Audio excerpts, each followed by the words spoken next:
राम राम शेतकरी मित्रांनो, आपला विश्वासू लेजेंड शेतकरी. संपूर्ण देशातली विदेशातली संपूर्ण माहिती. 90 दिवसाचा कांदा असेल तर काय करावं याची संपूर्ण माहिती. राज्यातील कांद्यातील पीक क्षेत्रातील कांदे काढण्याचे कामं सुरू असून नाशिक जिल्ह्यातील अहिल्यानगर भागात रब्बी कांदा वाढण्याची सुरू आहे, तर काही भागात कांदा पीक महत्त्वाचे शेवटच्या टप्प्यात आहे. अशा पिकाच्या बातमी काय काळजी घ्यावी किंवा वाढ कधी करावे हे समजून घेऊया. जर तुमचे कांदा पीक 90 दिवसाच्या अवस्थेत असेल तर कांदा वाढ आणि पिकण्याच्या अंतिम टाइमात असेल, यावेळी योग्य देखभाल केलेले पिकाची गुणवत्ता, साठवण क्षमता आणि उत्पादन वाढ येऊ शकते. कांद्याच्या वाढी आणि पाकण्यासाठी दरम्यान अत्यंत उल्हावधक कांदा सडणे आणि रोगाच्या धोक्यात वाढवणे असे जसे की बेट्रोलियर रॉट आणि बुरशीचे रोग.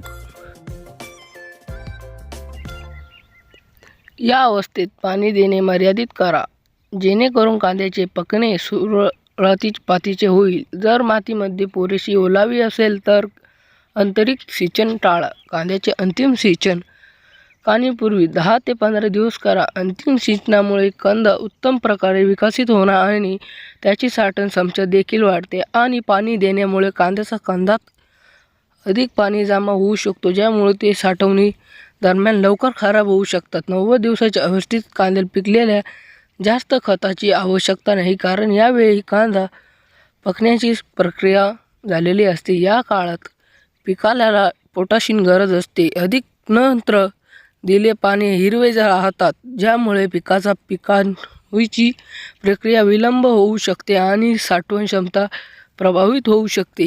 अशाच न्यू व्हिडिओसाठी आपल्या चॅनलला सबस्क्राईब करून घ्या मित्रांनो.